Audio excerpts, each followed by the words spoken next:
Bharat Ratna doctor Bhimrao Ambedkar को कोटि कोटि नमन। ये कार्यक्रम डॉक्टर भीमराव अंबेडकर के जीवन पर आधारित है, जहां भारत की जनता के प्रति उनके योगदानों को पूरी सजगता से चित्रित और रेखांकित करने का प्रयास है। कार्यक्रम में दिखाई गई घटनाएं लब्ध प्रतिष्ठ पुस्तकों से ली गई हैं। इस कार्यक्रम के जरिए चैनल की ओर से एक विश्वसनीय, सजग और सकारात्मक प्रयास है कि डॉक्टर बाबा साहेब भीमराव अंबेडकर के जीवन की संघर्ष यात्रा एवं गौरव गाथा पूरे आदर के साथ घर घर पहुंचे और उनके योगदानों से सभी संपूर्णता में परिचित और आह्लादित हों। बात तो बहुत खास है। मतलब ये समझ लो कि गिरमेंट पर 5 साल के लिए विदेश जाना है और जब वहां से वापस लौट के आओगे तो सबका अपना अपना घर होगा। हाँ? वो सब तक ठीक है हितेश भाऊ, लेकिन जब से सब कौनो गिरमेंट कर रहे हैं, अब हमका ई तो बताओ कि गिरमेंट होत का है। जोखू, गिरमेंट का मतलब लिखा पढ़ी के साथ सरकारी कागज, जिससे पैसे वैसे का हिसाब अच्छे से हो सके। हैं? मतलब गिरमिटिया मजदूर हो गए हम सब, और उस भीमराव को बताएंगे कि जीवन में सफल होने का तरीका केवल किताब विताब नहीं है, बल्कि दूसरा तरीका भी है, गिरमिटिया मजदूर बनना। सही है, सही है। हाँ, ई बार ना हितेश भाव की बात हम ऐसे न मान जाएंगे। हाँ, याद है ना पिछली बार इनका बात मान लिए रहे, कितनी बड़ी समस्या खड़ी हो गई रही। इसलिए तो इस बार हम कह रहे हैं कि सरकारी कागज के साथ जाएंगे, अपनी सुरक्षा का पूरा सबूत लेकर के। हैं? हाँ, ये सही रहेगा। अच्छा, हम ये बात ना फुलिया का बता के आवत है। हाँ? अरे कुछ अभी अपनी अपनी पत्नी को ये बात मत बताना। जब पूरी कार्रवाई हो जाएगी अच्छे से तब बताना। जोखू, अरे रात भर बैठ के ऐसे बतियाते रहोगे, चा चुस्की आते रहोगे कि घर भी चलोगे? अरे फुलिया तय जाए यहाँ से। यहाँ ना बहुत खास बात हुई रही हम लोगन के। हैं? जब देखो तब पटर पटर करत चली आवत है। चल चल जाता है यहाँ से। हम क्या है, पूरी रात बैठ के बतियाते रहो। जा रहे हैं, हमें क्या करना है?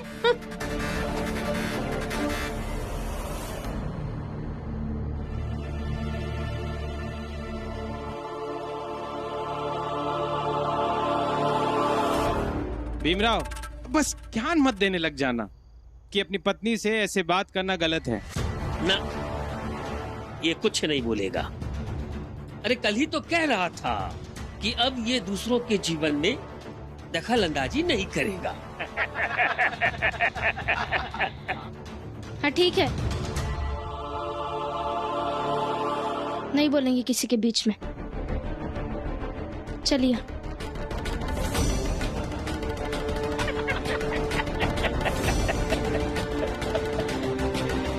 बेचारा भीम है।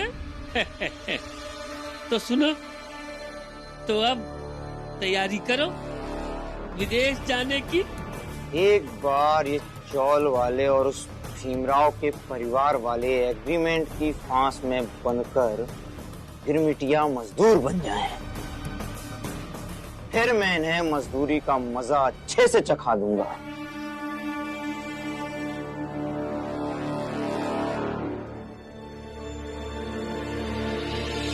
भीम, इधर आ।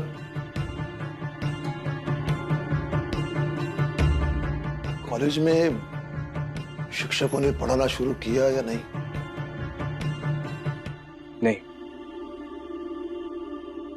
नहीं पढ़ा रहा है कोई, लेकिन ऐसा कब तक चलेगा? उन्हें समझा, उन्हें मजबूर करो ताकि वो पढ़ाना शुरू कर दें। और फिर तुम्हारी परीक्षा भी आने वाली है। अरे अजीब बात है, आप बेटा कल से चिल्ला चिल्ला के कह रहा है कि बाबा अब मैं किसी के मसले में नहीं पढ़ूंगा, कुछ नहीं करूंगा, लेकिन आप उसे उकसाए जा रहे हैं। आप ही नहीं चाहते कि वो शांति से रहे। मसला ये है। मसला किसी का नहीं है, ये मसला सिर्फ इसका है। अगर ये पढ़ाई नहीं करेगा तो नुकसान भी इसका ही होगा। और दुनिया में किसी को कुछ कहे या ना कहे, लेकिन अपने लिए, अपने पढ़ाई के लिए नहीं बोलोगे तो मैं बर्दाश्त नहीं करूंगा। बाबा, मैं पढ़ लूंगा। कुछ भी करके कहीं ना कहीं से पढ़ लूंगा, आप चिंता मत कीजिए। कैसे चिंता मत कीजिए? तुमने तो कहा था और तुमने तय भी किया था कि तुम जरूर ऐसा कुछ करोगे कि कॉलेज के सारे शिक्षक पढ़ाने के लिए आ जाएंगे। तय किया था, लेकिन अब की बात अलग थी। अब की बात अलग है। ठीक है, मैं तुम्हें कल तक का समय देता हूं।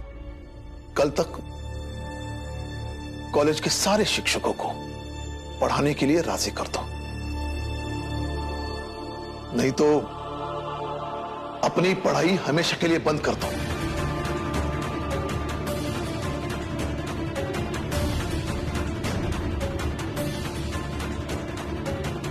भैया, पापा, आप पढ़ाई बंद करने के लिए कैसे कह सकते हैं?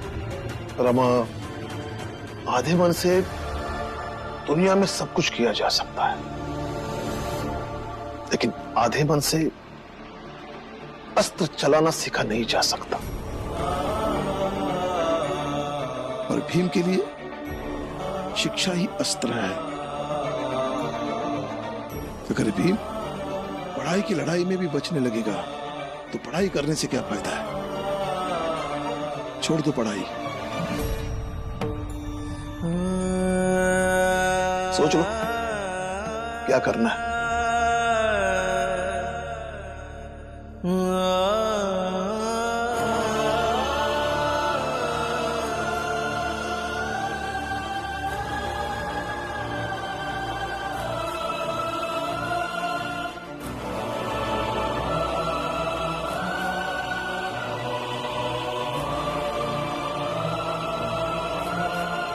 सुनिए ना, आज लक्ष्मी दीदी क्या लक्ष्मी दीदी? रमा, देखो, मुझे इन चीजों से कोई मतलब नहीं है और मैं पहले से ही बहुत परेशान हूँ। तुम और परेशान मत करो मुझे।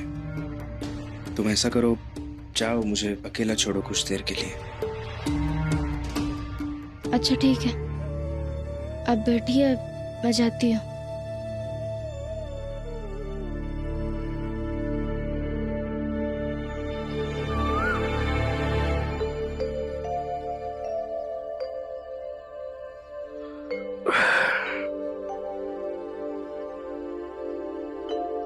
रमा,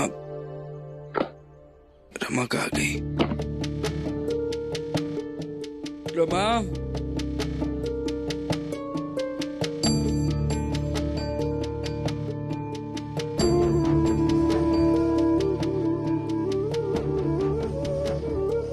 रमा, यहाँ आके क्यों सो गई? कुछ हुआ क्या? अंदर नींद नहीं आई? आपने ही तो कहा था मुझसे कि मुझे अकेलापन चाहिए, तो रहिए अब अकेले। मतलब? अरे सुनो तो, मैं क्या पूछ रहा हूँ, तुम क्या बोल रही हो? बाहर जाकर सोने की क्या जरूरत थी? बात तो करो मुझसे। सुबह सुबह क्या हुआ है तुम्हें रमा? अरे मैं कुछ पूछ रहा हूँ तुमसे रमा। एकदम आदर्श पति पत्नी है ये दोनों, लड़ते झगड़ते भी एक दूसरे के आगे पीछे है। इस घर में अपनी दुनिया बसा ली दोनों ने। अच्छी बात है, बहुत अच्छी बात है, पर मैं नहीं बसा पाई।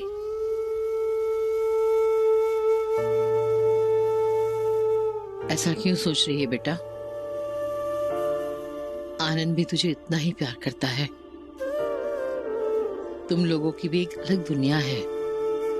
उस दुनिया में मैं हूँ, बाबा है, भीम और रमा है, और हम सब तुझे बहुत प्यार करते हैं लक्ष्मी। बुआ, मैं ये नहीं कह रही कि आप सब मुझसे प्यार नहीं करते, लेकिन इस घर में अब मेरा दम घुटता है। लक्ष्मी, ऐसा नहीं बोलते बेटा। जो सच है वही तो बोल रही हूँ ना बुआ। रमा, मैं क्या पूछ रहा हूँ तुमसे, जवाब भी नहीं दे रही हो। समझ क्यों नहीं रही हो तुम? अभी आप जो बोलेंगे वही समझूंगी ना मैं। आपने तो कहा था कल रात मुझसे, रमा मुझे अकेला छोड़ दो, तो रहिए अब अकेले। अच्छा, उस बात को पकड़ के बैठी हो, मतलब मैं अभी तुम्हें कुछ बोल भी नहीं सकता। बोल सकते हैं, जरूर बोल सकते हैं, लेकिन आप अपनी पत्नी को यह नहीं कह सकते कि मुझे अकेला छोड़ दो। मैंने इतनी सी बात कही तो तुम सीधा बिस्तर लेकर बाहर जाकर सो गई, और अब मुझे ये भी पता है कि ये बात तुम जीवन भर बार बार हमेशा सुनाती रहोगी ना?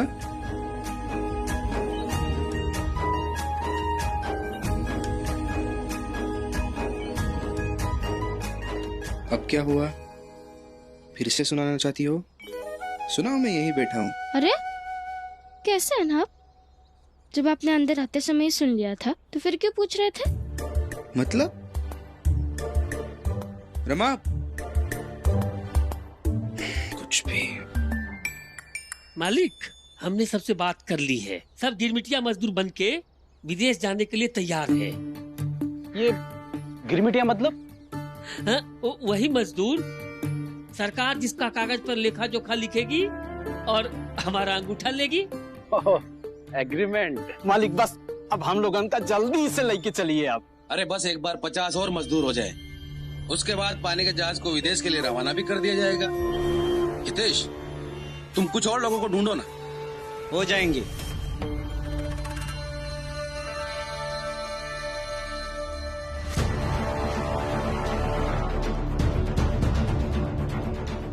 $50 भी हो जाएंगे। मैं खुद भी जाऊंगा और बचे हुए मजदूरों की व्यवस्था भी मैं करूंगा। अच्छा है, मुझे ये जानकर बहुत खुशी हुई कि अब तुम भी इन्हीं लोगों के साथ हो। नहीं नरोत्तम जी, इस गलतफहमी में बिल्कुल मत रहिएगा कि मैं इनके साथ हूं तो आज भी मैं भीम के साथ ही, चाहे जो हो जाए। मुझे बस काम करके पैसे कमाने हैं और सिर्फ इसीलिए मैं जाना चाहता हूँ। और वैसे भी अब यहाँ बंबई में मेरा मन नहीं लगता। सही कहा।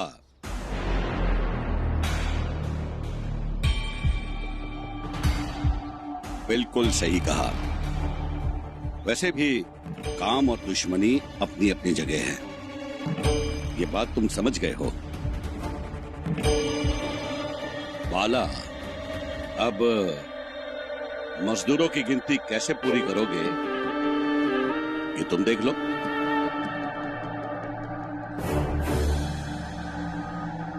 जाइए आप सब लोग, मैं लोगों को इकट्ठा करता हूँ, लेकिन ध्यान रखिएगा ये सब भीम तक ना पहुंचे।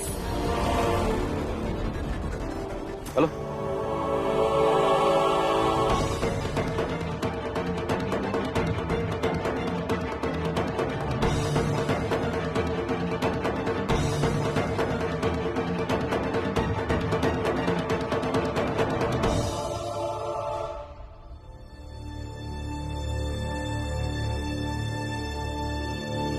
भीमबाऊ, तू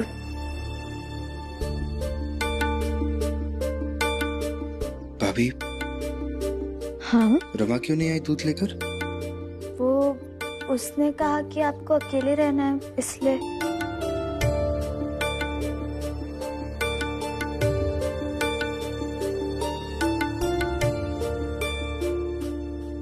दीजिए। बाबा, कल रात में आपने जो भी कहा वो सही कहा, और मैं भी इससे सहमत हूँ। अब वो जरूर सोचेंगे कि कैसे उनके कॉलेज के गुरुजी को उन्हें पढ़ाने पर मजबूर किया जाए। रमा, रमा, अंदर चलो, कुछ बात करनी है। मुझे पता है आपको क्या बात करनी है, लेकिन उससे ज्यादा जरूरी बाबा ने जो कल रात में कहा है ना, वो है। उस पर सोचिए आप। मैं तुम्हें कल तक का समय देता हूं। कल तक कॉलेज के सारे शिक्षकों को पढ़ाने के लिए राजी कर दो, नहीं तो अपनी पढ़ाई हमेशा के लिए बंद कर दो। बाबा, कल भी मैंने आपसे यही कहा था। कॉलेज में जो शिक्षक है वो नहीं पढ़ा रहे हैं।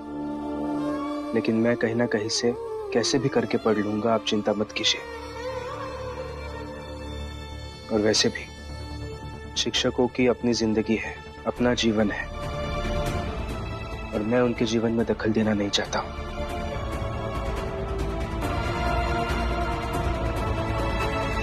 अरे आप समझने की कोशिश कीजिए ना उसे। हर किसी की अपनी अपनी जिंदगी होती है, उसमें दखल नहीं देना चाहिए। सही कह रहा है। वो सब मैं नहीं जानती। बाबा ने जो समय दिया है वो दिया है, और आप पापा के बातों को ऐसे नजरअंदाज नहीं कर सकते।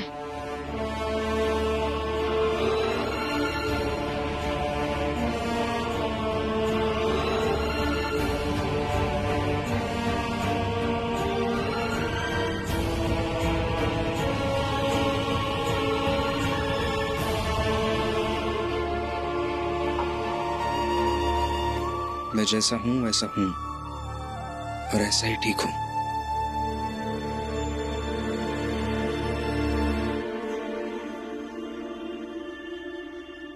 अरे सुन, हमारे पड़ोस में एक जन थे, वो कहीं नौकरी करते थे। वो बताते थे वहाँ काम करने वाले लोग शुरुआती दिनों में बहुत जोश में होते थे।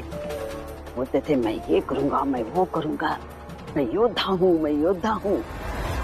और कुछ दिनों बाद उनका जोश खत्म हो जाता था। फिर कहते थे मैं जैसा हूँ वैसा हूँ। मतलब अभी ये जैसे भीम को लोग योद्धा वोद्धा कहते थे, और योद्धा दूध पी के चला गया।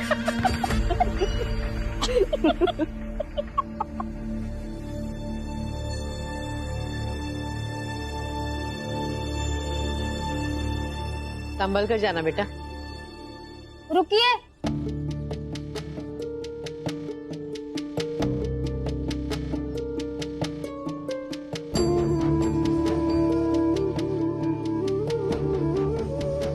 क्या बात है रमा?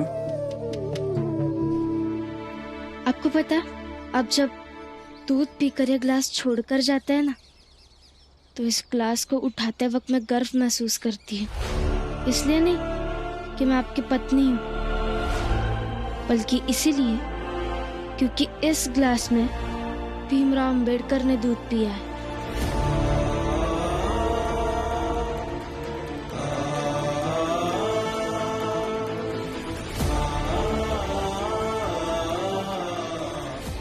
और वो इसलिए नहीं कि मैं आपकी पत्नी हूँ, बल्कि इसलिए क्योंकि आप बहुत खास है, सारी दुनिया से खास है आप। और ये खास वाला एहसास मैं अपने जीवन में घुमाना नहीं चाहती हूँ। रमा देखो, मेरी बात तो सुनिए, मेरी बात पूरी हुई नहीं है अभी।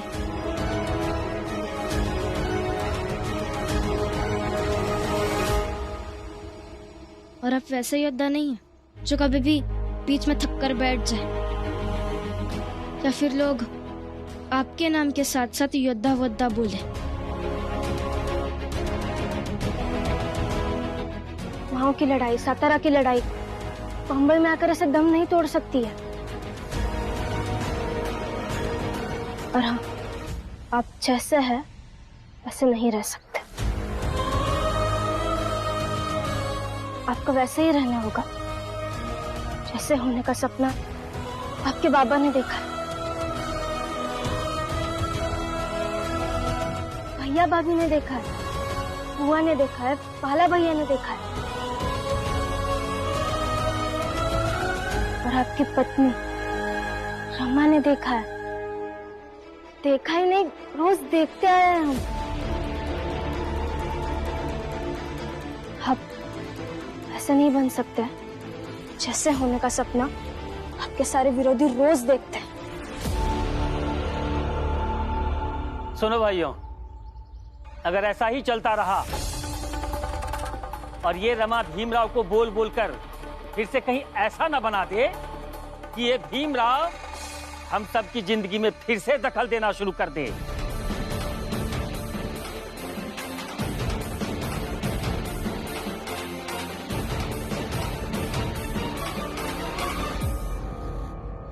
रमा, तुमने इतना सब कुछ कहा मेरे लिए, इसके बाद मेरा कुछ बोलना सही नहीं रहेगा।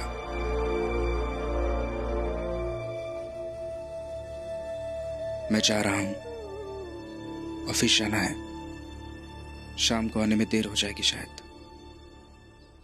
आपको मेरी कसम है, अब जब तक कॉलेज के गुरुजी को पढ़ाने के लिए तैयार नहीं करेंगे तब तक ना ही मैं कुछ खाऊंगी और ना ही पानी की एक बूंद पीऊंगी।